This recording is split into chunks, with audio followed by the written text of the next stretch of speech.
पुण्यात एक श्रीमंत बापाच्या मुलाने महागड्या कारमधून दोघांची हत्या केल्यानंतरच चर्चा चालू झाली। हे पहिला प्रश्न आहे।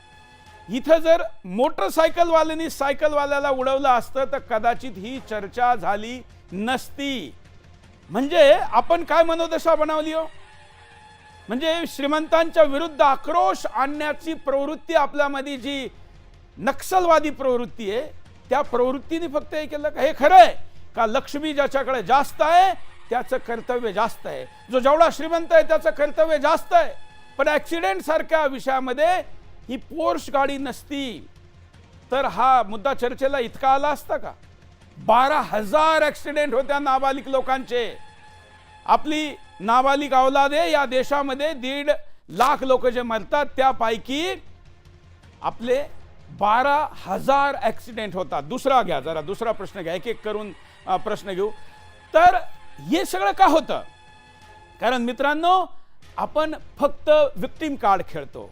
पोर्श गाडी नसती तर चर्चाही झाली नसती आणि म्हणून पहिला माझा बिंदाचा हा प्रश्न आहे। दुसरं, महागडी गाडी नसती तर चर्चाच झाली नसती। तिसरा घ्या, म्हणून महागडी गाडी आहे म्हणून फक्त चर्चा नाही करीत ना, आपण स्वतःला विचारा आणि मग स्वतःला पुन्हा तिसरा प्रश्न, घटनेऐवजी आपण समस्येच्या मुळाशी का जात नाही? चौथा प्रश्न, आपण मुळाशी जात नाही म्हणून समस्या कधीच संपत नाही। मंत्र्यांनी सुद्धा अनेक वेळा म्हटलं की मी 1.5 लाखाची मृत्यूची संख्या कमी नाही करू शकलो, कारण आपण घटना झाली, श्रद्धांजली वाहिली, शिवीगाळ केली, आजकाल कीबोर्डवर लिहिलं का काम संपलं। याचंही तसं संपणार आहे, ते संपू नये आणि पुन्हा किमान पुढची पिढी असं करू नये, पुढची घटना अशी होऊ नये म्हणून हा बिंदास बोल।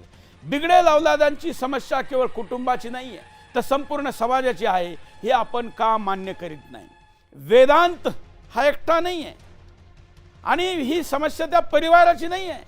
वेदांत सारखे या देशाची आगली जी पुढची जी पिढी आहे, अरे ही राष्ट्रीय संपत्ती आहे, ही समाजाची प्रॉपर्टी आहे। ती जर अशी बिघडत असेल आणि ती केवळ दुसऱ्याची मुलं आहे म्हणून आपण शांत बसत असू तर आपल्यासारखा दुसरा अपराधी नाही। सगळ्यांची जी अवस्था आहे, संख्या कमी जास्त असेल, आर्थिक आधार पर असेल, शहराच्या आधारावर असेल, पण संख्या भरपूर आहे। या 150 करोडच्या देशामध्ये पुढच्या पिढीतले जर 25% जरी असे असतील ना तरी हा राष्ट्रीय चिंतेचा विषय आहे आणि म्हणून ही फक्त त्या कुटुंबाची नाही, ती समाजाची समस्या आहे। म्हणून हिच्याकडे सामाजिक समस्या म्हणून सुद्धा पाहिलं पाहिजे असं माझं मत आहे। पाचवा प्रश्न यामध्ये अजून महत्त्वाचा आहे। आपण या विषयामध्ये फक्त मुलंच नाही तर मुलींनाही का मान्य नाही करत? तुम्हाला काय वाटतं? घटना घडली मुलाची म्हणून फक्त मुलाबद्दल बोलायचं? मी मुलींना स्पेशल काही अपराधी कॅटेगरीमध्ये टाकतो असं नाही आहे। या प्रकरणात मुली सुद्धा आहे, त्यामुळे फक्त एकटा वेदांत नाही आहे, फक्त मुलं नाही आहे तर त्यात मुली पण आहे। मी याची कक्षा वाढवण्यासाठी तुम्हाला या समस्याच्या मूळ रूपाकडे घेऊन चाललेलो आहे आणि म्हणून हे सांगतो आहे।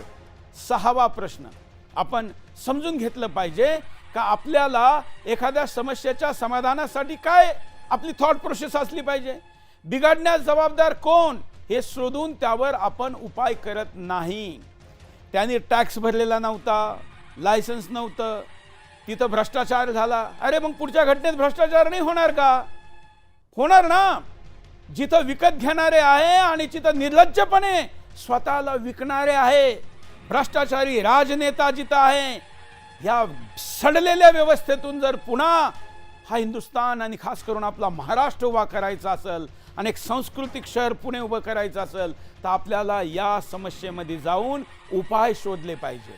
ते आपण नाही करत। मोठमोठे मथळे लिहिले जातात, लेख लिहिले जातात, सोशल मीडियावर पोस्ट टाकले जातात। जे नेते आत्ता या वेळेला याच्या विरुद्ध बोलता त्यांच्या जवळचा आला का त्यांचे सूर बदलतात।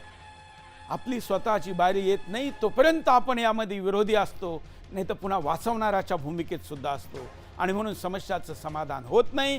म्हणून घटना नाही, समस्येकडे जाऊ आणि त्याचं समाधान करू, हा आपला विचार असला पाहिजे। सातवा महत्त्वपूर्ण प्रश्न यामध्ये असा आहे की आपण सगळ्यांनी बिघडण्यासाठी पालक, कुटुंब आणि मित्र जबाबदार नाहीत का? हा प्रश्न स्वतःला विचारतो का? फक्त वेदांत असं करतो का? वेदांतने असं का केलं? आपल्याकडे म्हणतात ना, काही मातीचा गोळा आकार देऊ तसं होतं। हाडा मासाचाही गोळा आहे, जसा आकार देऊ तसं होतं. जिजाऊंनी संस्कार केले, शिवाजी महाराज छत्रपती शिवाजी तयार झाले. आजकाल आईबाप खरंच संस्कार करता का? मग ते जबाबदार नाहीये का? मित्र नाहीये का? हे मी पुढे घेणार आहे, विस्ताराने घेणार आहे. पण हा माझा बिनधास्तचा प्रश्न आहे. 10 प्रश्नाच्या भोवती मी ही चर्चा करीत असतो. 8वा बिनधास्त प्रश्न, आपण याला सरकार आणि समाजाला जबाबदार धरत नाही. सरकार म्हणाल तर लोक मग कोण बाई सत्तेत कोण आहे? केंद्रात भाजप आहे, महाराष्ट्रात आहे, मग त्यांना आपण दोष देतो का? अरे आतापर्यंत कोणत्या सरकाराने याच्याकडे ध्यान नाही दिलं. सरकार सुद्धा जबाबदार आहे. कसं? पुढे सांगतो. 9वा प्रश्न, आपण या 8 प्रश्नाच्या चर्चेबरोबर आता अंतिम जे 2 प्रश्न आहेत तेही महत्त्वाचे आहेत. प्रसार माध्यम इतरांकडे बोट दाखवतात आणि स्वतःच्या भूमिकेवर चूप बसतात. वेदांतमधील TRP आहे. आता जर वेदांतऐवजी दुसरा मुद्दा असता आणि याच्यात TRP नसती, कुणीही इकडे गेलं नसतं. पण आता स्पेस आहे त्यामुळे गेलेले. आणि ते कसे दोषी आहे असे वेदांत घडवायला आणि वेदांताचे आईबाप घडवायला, याच्यावरही चर्चा झाली पाहिजे. आणि 10वा महत्त्वाचा बिनधास्त प्रश्न आहे. 10वा प्रश्न, ज्यामध्ये सगळ्या 9 प्रश्नांचा समारोप मी करतोय. या समस्येसाठी एक व्यापक राष्ट्रीय मोहीम सुरू केली जावी, असं नाही वाटत का? सरकारला नाही वाटत आहे? तुम्हाला नाही वाटत का? साधू संतांना नाही वाटत का? सगळ्यांना मिळून नाही वाटत का? हा प्रश्न ज्याच्यामध्ये अनेक लोक मरतात आणि मारतात, हे या देशाची प्रॉपर्टी आहे. 1.5 लाख लोक प्रतिवर्ष ऍक्सिडेंट मध्ये जातात. हे हिंदुस्थानचं नुकसान आहे, ह्युमन रिसोर्सेसचं नुकसान आहे, भावनेचं नुकसान आहे, परिवाराच्या व्यवस्थेचं नुकसान आहे. पण आपण त्याच्या स्थायी समाधानासाठी नाही जाते. या 10 प्रश्नांवर मी आपल्याला आत्ता मला काय म्हणायचं हे सांगितलंय.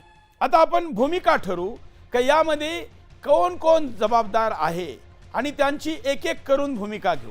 कोण कोण जबाबदार आहे एक एक करून या सगळ्यांना आपण पाहू का. परिवार कसा जबाबदार आहे,